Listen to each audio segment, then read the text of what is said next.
Good evening, everybody. I'd like to call the meeting to order of our Akron Citizens Police Oversight Board for January the 10th, 2024 at 6 p.m. here in Council Chambers. I'll begin with doing roll call. Gippin? Here. Peebles? Here. Lewis? Here. Castle? Here. Costa? Present. Richards? Here. Reed? Here. Boyd is here. Ms. Aniskevich will be watching from home. She's still recovering from her knee surgery. I'd like to make a motion to accept the approval of the minutes of last meeting. Can I get a second? Second, Mr. Chairman, but I'm going to move an amendment. Huh? I'm going to move an amendment Okay. to the draft. Okay. I would move that the item 4, which reads, this concerns the offer to Mr. Fennell. It now reads, motion by Richards to extend offer of employment as the independent police auditor to Anthony Fennell, pending financial considerations. My recollection is, and perhaps more accurately, that it was pending completion of tentative contract terms, and I would move to amend to that language. Okay. I think that my motion needs a I second second if there is one. All in favor? Aye. Aye.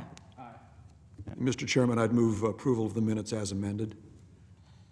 All in favor? Gotta get a second, I'm sorry. Second.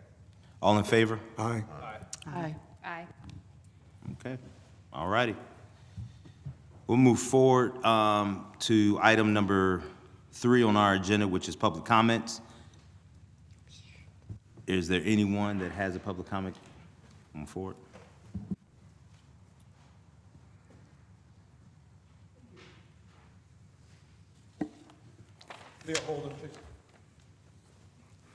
Okay. It's been a little while since I've bugged you about officer training, but that's what's on my mind this evening. When I talk to community members about this board's progress, the question I usually hear is, what are they doing about officer training? I reply that changing police culture is one of the big 5 topics for the annual report, so I'm confident that you will address it. I still get pushback, but what are they doing? While bringing about system change through training is always a long-term project, that doesn't seem to lessen the urgency, the strong sense of urgency about it that's coming from citizens. When I recently took another look at the charter language, I was reminded of the 6 skill sets that the charter says officer training programs must address: police de-escalation techniques, race and implicit bias training, non-lethal force options, community policing skills, mediation and conflict management, and mental health crisis intervention techniques. These are key components of the concept of community relations that really lies at the heart of what the charter requires of the city in its shalls. Council shall enact ordinances and resolutions to further community relations. The mayor shall prescribe rules and regulations for ongoing training to promote them. The Division of Police shall engage in practices that foster them, continuously improve them, and use new research and best practices regarding them. And the mayor, council, and chief of police, in consultation with this board, shall routinely reevaluate them. That is community relations. We know that the mayor has a lot on his plate at the moment, and that much of this work will wait for a new chief of police. The board does not yet have an auditor in place to work on this issue. So what could take place while we're waiting for these crucial pieces of the puzzle to fall into place? This strikes me as a moment to engage the community and hear what citizens have to say about officer training. I know that the Community Engagement Committee is planning a number of public events in the coming months, and I hope that the topic of officer training will be included in meeting agendas. How do people want the police to operate differently? What do people want the police to be able to do? What ideas do people have regarding improved community relations on the part of the police force, and how can officer training move that effort forward? I believe that the people of this city represent a rich resource for strengthening and enhancing officer training, and there's no time like the present to tap that resource. Thank you.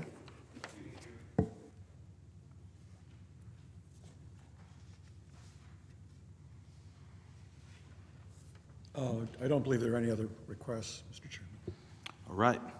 Thank you so much. We're going to move forward to item number 4 on our which is our subcommittee report out. Topic A is governance. Mr. Gippen, did you have anything to report? No report, Mr. Chairman. We have not yet met. My colleagues will tell me, but my plan is to meet at 5 o'clock a week from tonight on various matters that we may still have open. I haven't determined which library branch, but I'll do that. Thank you, Mr. Gippen. Next is our HR subcommittee. Ms. Richards. Thank you, Mr. Boyd. We have worked, Stacy has worked diligently for us to check the references for Mr. Fennell. The background checks have been completed. They have come back without any issue. And I would move to extend an offer to Mr. Fennell as our auditor. Second. Any discussion?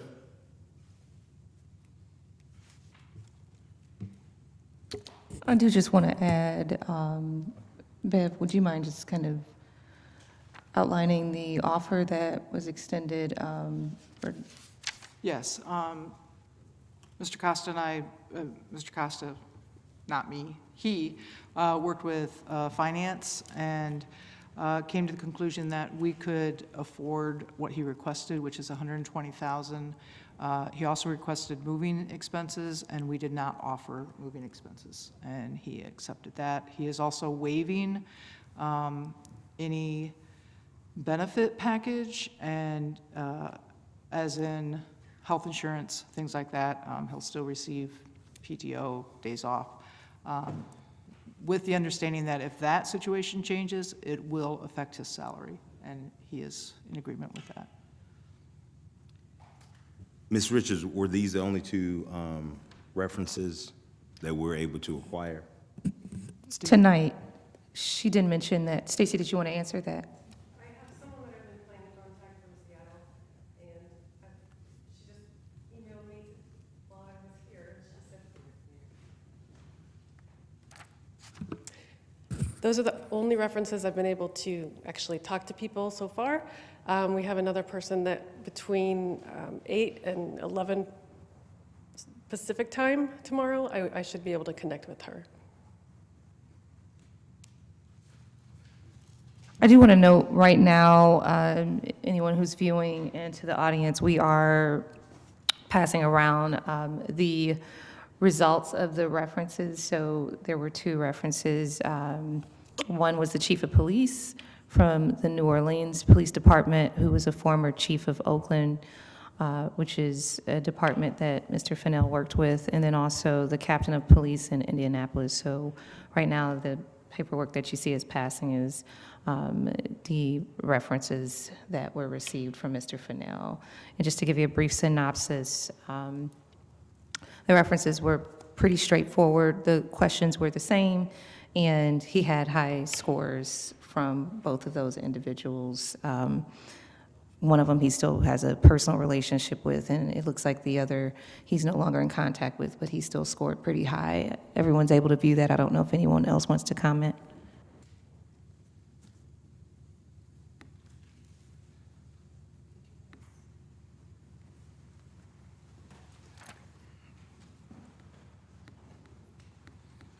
The reference that came from, I believe I saw Oakland, was that correct? Was that his direct supervisor? Well, not a direct supervisor. That would have been the chief of police. So it'd be the same relationship of, I think, while he was in Oakland, he served as the, help me out, Stacy, I think when he was in Oakland, he served as the, he was over the commission, correct? So I think initially he was like the president of their Citizens Review Board, and then he transitioned to being the president of their commission, their Board of Commissions. So I'm not certain if I'm quoting that right, but I'm pretty certain. Thank you, Stacy. He served as executive director for Community Police Review Agency in Oakland. Let me see if he had another one before that.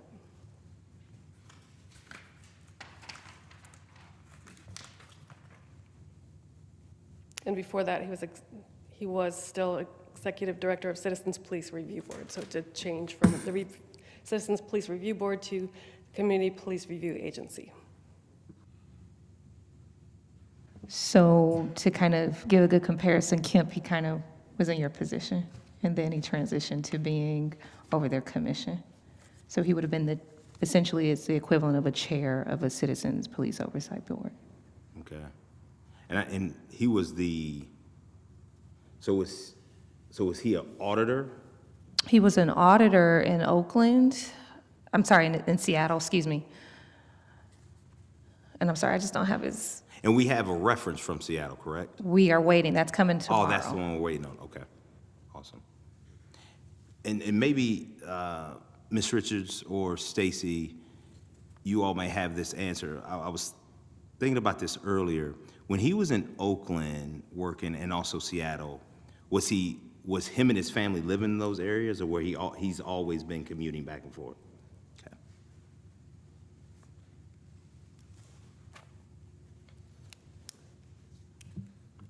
A question.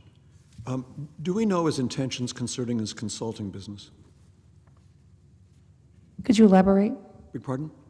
Well, he has a consulting business.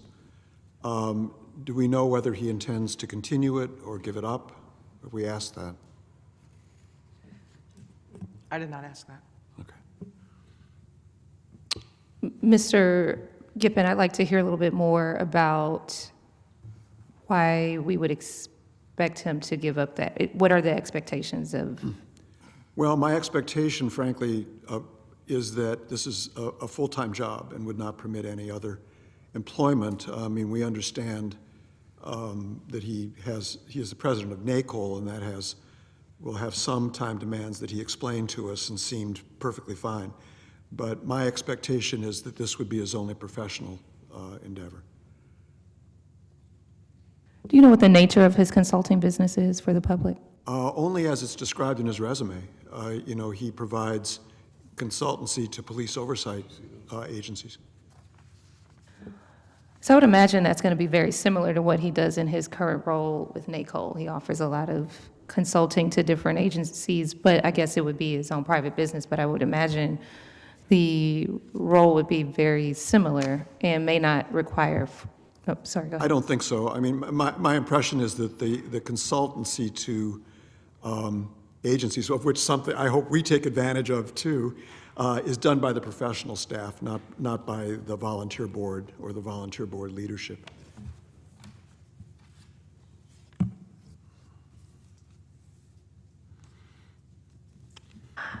I'd like to hear some other thoughts. I mean, I personally work quite a few jobs, and I also maintain my full-time job, but I don't personally have a problem with it, but I'd like to hear from other people.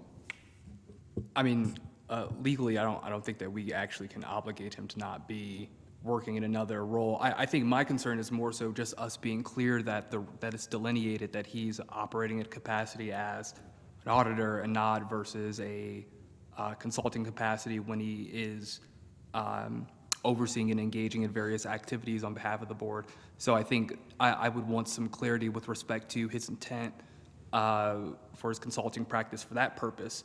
But again, I don't believe that we have the legal ability to actually tell him that he cannot engage in his consulting business on the side.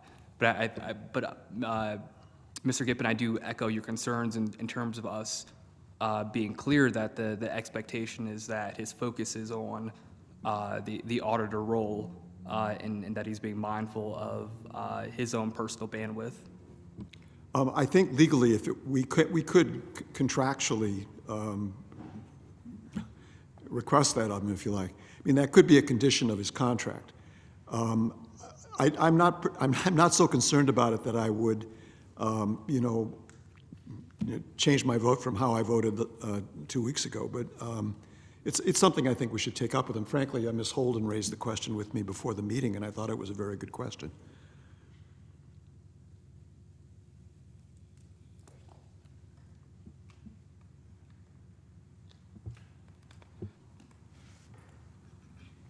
So we got a motion, we got a second. I would personally prefer to wait until we get the other reference and we ask this question to him and get some clarity about it before we move into a vote. That's my discussion piece of it. I'm like you, as everybody knows, I do a lot of different things, so I don't have any comment, but I think it's good for us to get some clarity if possible on it. He understood he was applying for a full-time position. We were very clear about that. He's getting a full-time salary. I guess I would defer to his professional judgment on nothing else interfering with that first priority beyond what we already discussed about his NACOLT role. Any further discussion? There was a motion, there's a second on the floor. Ready to vote? Gippin? Yes, and Ms. Anaskevich asked me to state publicly at the meeting that her vote would be yes if she were here. Peoples? Yes. Lewis? Just one question. So Yes, ma'am. So the motion is to, Extend an offer. yes. Ms. Castle? I would like to abstain. We just got the references this evening, so I would have liked some more time to dig into those. And I also would like to wait to see what that third reference would consist of, so I'm going to abstain this evening. Costa? No. Richards? Yes. Reed? Yes. Boyd? No.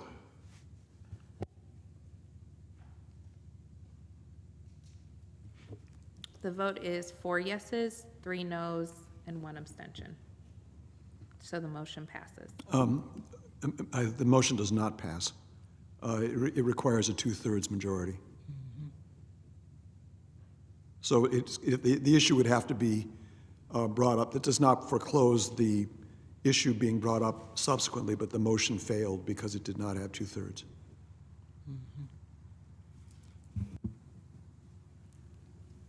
Thank you for that clarification. So, Ms. Richards, will you all circle back to Mr. Fennell as far as just clarity? Absolutely. Thank you. I just have a quick question. So moving forward, and I guess this is for Ms. Castle, you'll be more comfortable voting once you get to look at the references more and the Seattle reference comes back? Yes, at this time, I think that would be imperative for me to make my decision moving forward.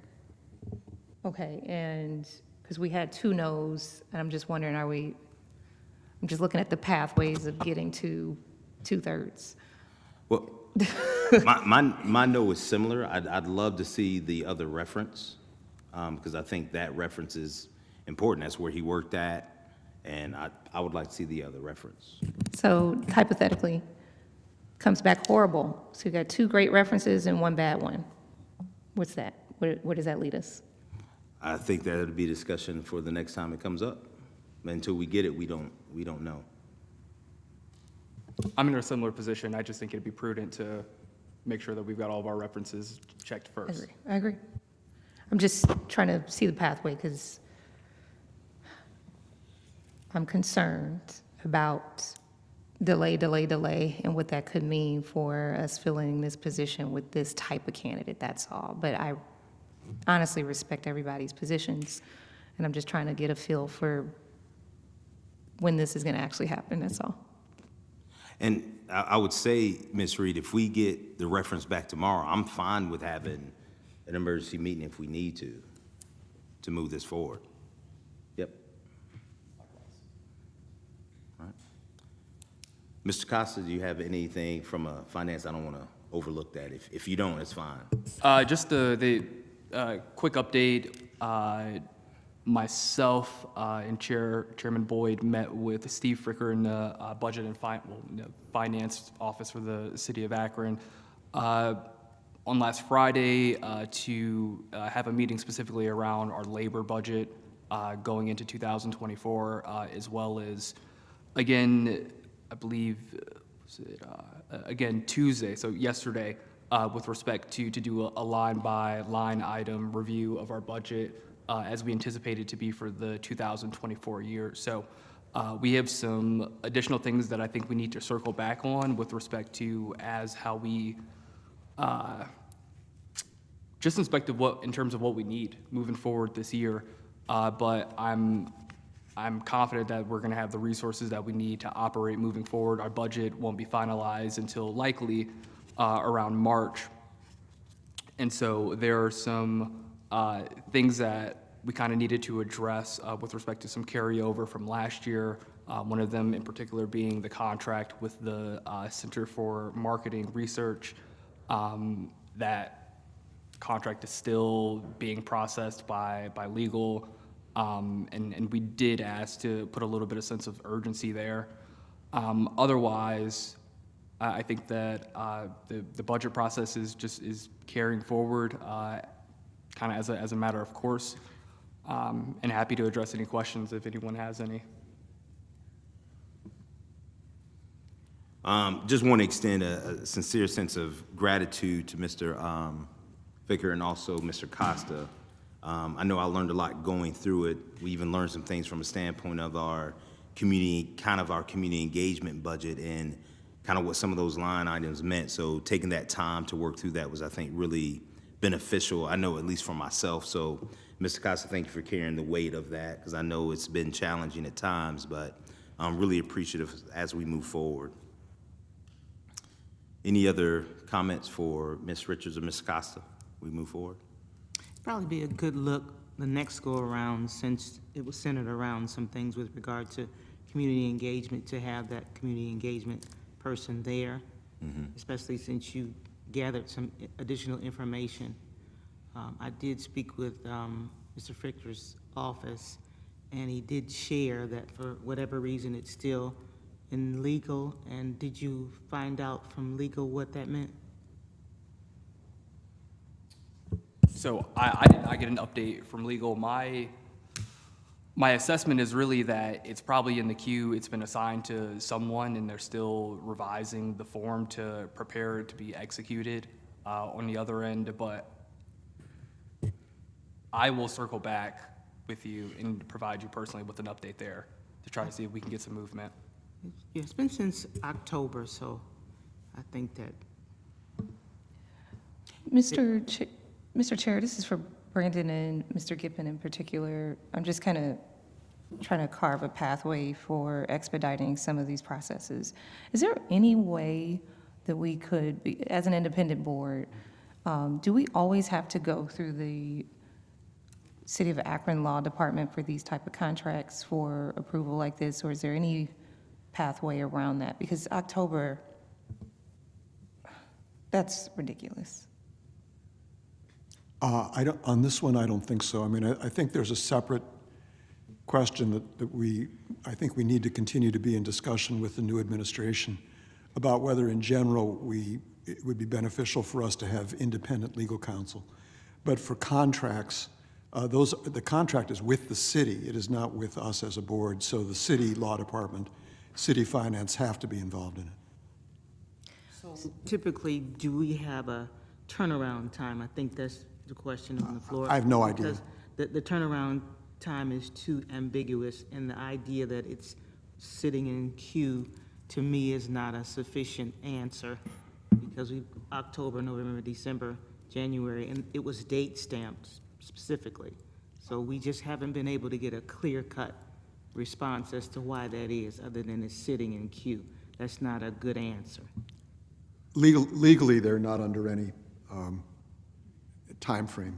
I mean, I'm frustrated. I worked on that contract too. So it probably should be. Well, I don't know. I'm not sure that the city could do that. I mean, I'm as frustrated as anybody. I've worked on that contract too with you. The point is, Mr. Gibbons, my point is, there have been timeframes associated with other submissions, and so we're on the same page. I'm just. Don't know. I think to your point, Ms. Lewis, I definitely think it is worth having a conversation about Yes, as we it move is. forward, because it does, if you will, hinder some of the work that I believe the community is expecting us to do. So I think your point is well taken, and we do need to, we need to have that conversation to see if we can try to shore up some timelines. And some resolution. Yes, ma'am. Because we've had conversation, now we need resolution. Yes, ma'am. I mean, I assume at some point we're going to be speaking with the new law director and clarifying our working relationship with the law department. And I think that's going to be one of the big things. My sense of it, just frankly, is we got caught in bad timing with the transition. I think that's what We don't happened. want to make excuses, no excuses. I do want to come back to something that you mentioned before, Ms. Lewis, as far as what we learned from a community engagement perspective. I think what we believe was there was a set amount of funds in the educational line item. What we learned was that educational line item was more for educational and trainings, not necessarily for community engagement. It was almost like education and training for. I get that. Yeah, Right, right. and that was new. But at any given time, we can move funds. It takes. Yeah, absolutely. And that was just news to me because what I always heard is that we had this amount of money for education, community engagement wise to give out. And what was explained to me was, no, it's actually for something different. So. Thank you. And just to circle back with respect to your note about being at the table, so I did specifically state and advocate for there to be increases under the budget specifically for community engagement events, which is now going to be reflected via different line items. The bulk of it being for space rentals, for food at the events, and/or for printing to prepare for those events too. But I'd ask if you know, because I recall we met back in mid-October to talk about specifically like a community engagement calendar through the year. So Anything, I didn't mean to interrupt you, anything associated with education, so those things you just mentioned about printing and all that kind of stuff, that comes together under the umbrella of education. So we were on point with that, but my only reservation and discontent is that we were not informed about this in advance with regard to getting, if we presented a proposal, we were told that there was a loosely fitted time frame, and that didn't happen. And we also, with this proposal, said that it was date stamped. And so it was pertinent that we get something back sooner than now. And so that's what I'm talking about. I understand where you're coming from. We're on the same page so far as that goes. yeah, I understand the frustration. I think we just got to push Because more. we want those numbers when it comes time for the end of year report, and we may not have those numbers, so it makes our report very weak. Yeah. Thank you, Ms. Lewis. Before we get to our community engagement report out with Ms. Lewis, I do want to recognize Captain Mike Miller. Captain Mike Miller is going to be stepping in and being our liaison now with Akron Police Department and being a part and attending some of these meetings. Also, Captain Miller, I don't remember the officer's name that helped. I believe it was a young man on the Y Bridge. This is probably about 2 weeks ago. Would you be aware of his name? Just want to. Yeah, there were two. First name was Kyle Cunningham. He's the one that grabbed him first.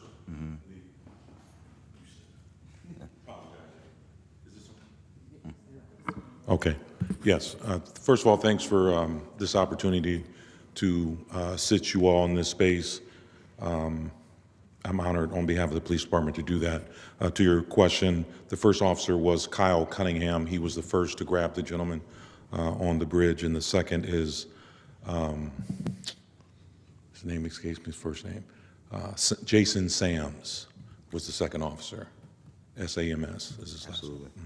Well, please send them our appreciation. I know for most of us, we appreciate life, and especially for those who are in the mental health field, like Ms. Reed. I know she is definitely appreciative of the help there to help that young person, so we really appreciate that. We'd like to move on with our Community Engagement Subcommittee. Ms. Lewis? Thank you. Just didn't have an opportunity to recap some of the highlights and events from last year with regard to introduction and partnership made since we've been seated. So I wanted to be able to do that.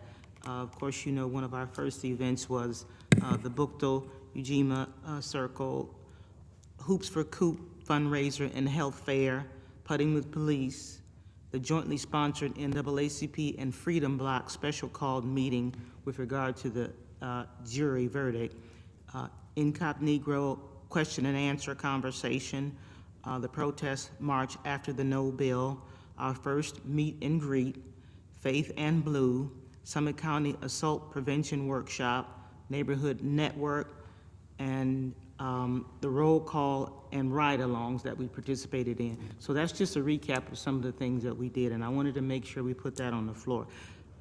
If you have photos of events that we have hosted or we've been a part of, would you please submit those to Mrs. Thompson, Shannon Thompson, so that we can get it on the website. So far as upcoming events to consider attending this coming week, of course, we have the Mayor's Town Hall, which will be at Garfield Community Learning Center, 6 o'clock, to 7:30. And then the Youth Violence Prevention and Intervention meeting scheduled for Tuesday, the 16th at 11 a.m. at the Bounce Hub. And with regard to updates, our business cards will soon be here, finally, thanks to Ms. Thompson. And we've talked about still waiting for information and a solid time frame from our survey. We are in the throes of planning our calendar events. Our first one, of course, will be a meet and greet conversation that we're planning to have tentatively in March, and I will send you those dates via email so that you can find out what's good for you. Let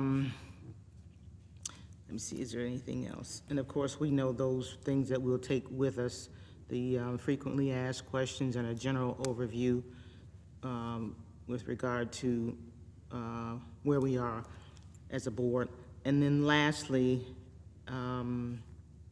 mark your calendars for Black, Brown, and Beyond, a Black Male Summit held at the University of Akron. They sort of changed the name around. It used to be Black Male Summit, but they broadened the scope, so it's called the Black, Brown, and Beyond Male Summit, which is going to be held at the University of Akron on March 8th from 8 a.m.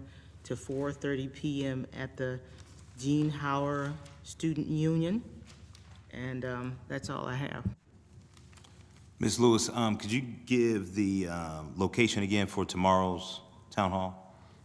It's going to be at Garfield Community Learning Center, and it will be from 6 p.m. to 7:30. And that is the Mayor's Town Hall, and it's, I guess the question on the floor is, how do we select a new police chief? So you want to be there. Garfield, home of the Golden Rams. Is that Garfield? Yes, sir. Thank you, I appreciate it. Also, I know on Monday, in honor of Reverend Dr. Martin Luther King, there's going to be a lot of service days and hours that are going on with some young people around our city. So if you are aware of any of those, I know something's going to be going on over at Light Church.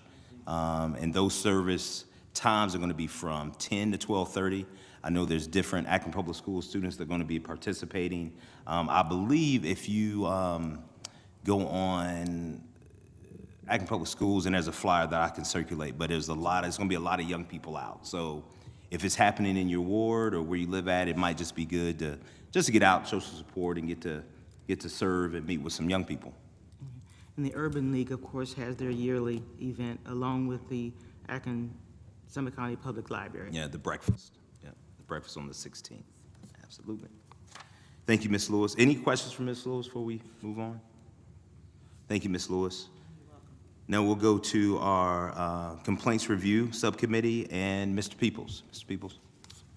Okay, well, we've looked into 24 complaints, and out of the 24 complaints, we closed 18, and we have 6 open complaints that we want to look into further.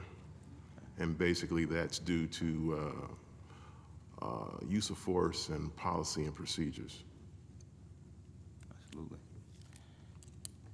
Ms. Gippen, anything else, Mr. Gippen? Did you have anything further? No, Mr. Chairman. Thank you. I have a question.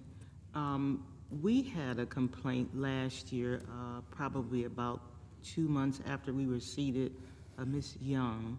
Did we ever look further into where that is? And I just want to clarify, that complaint was the young lady, she had an incident at Circle K, and she was talking about the drones. Is that the complaint you're making reference to? Yes, Did we, I haven't seen that one yet.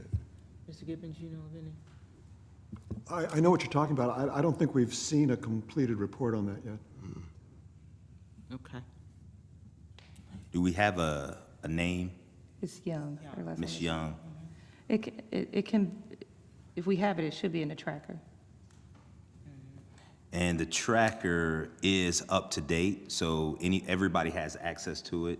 And so if you want to look at some of the complaints that are completed that we left open, and if you want to see why we left them open, the narrative is in there.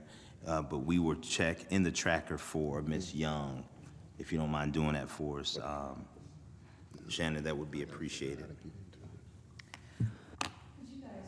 Sorry, could you guys just clarify when you say closed, does that mean that there were no additional or alternative findings compared to what the police? Everything the police did was by procedure. If I could just add to that, the way we've been doing this, first of all, we're only looking at closed matters, okay, use of force and complaints.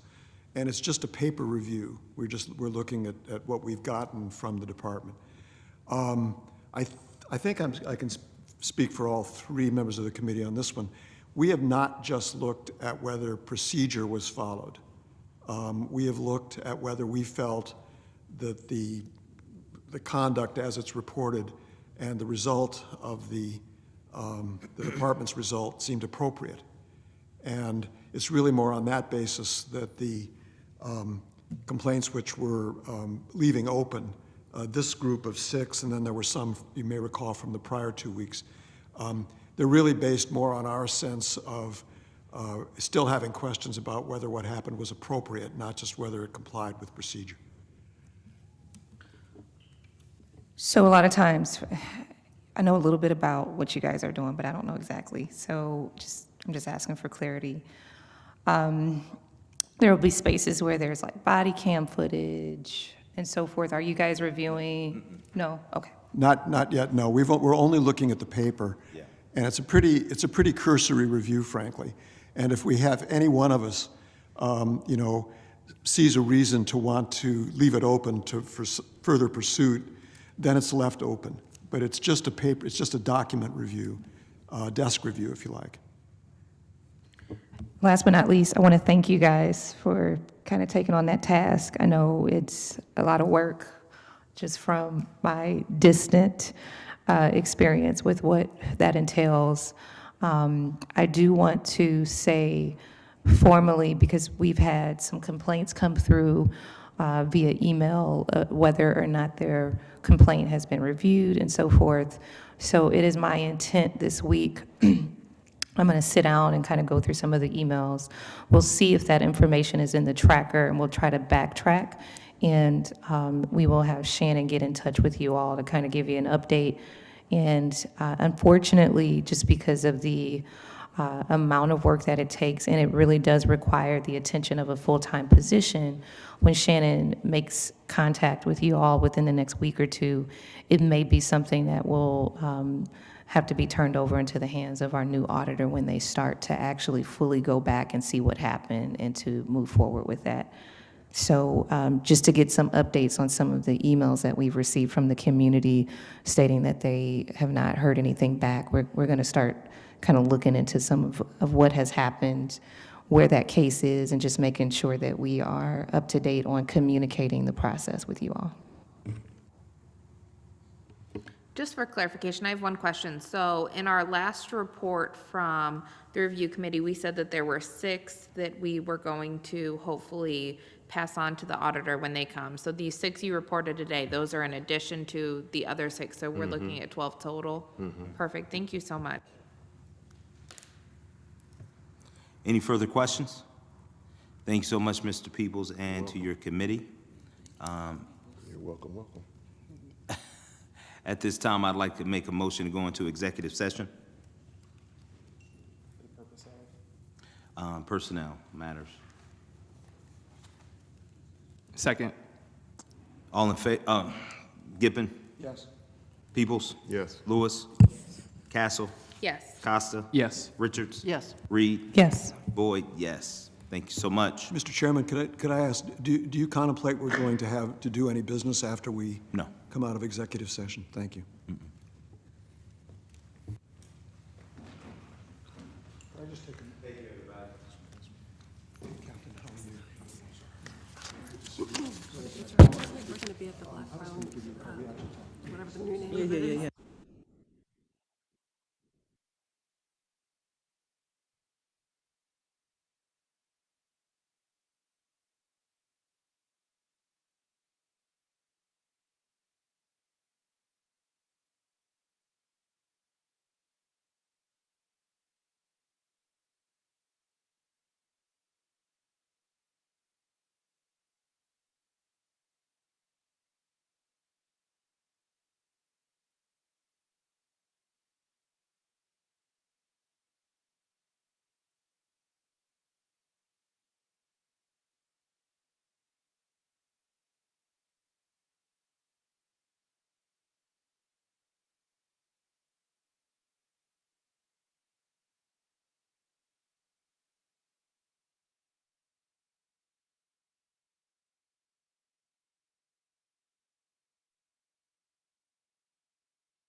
Like to make a motion to adjourn our meeting.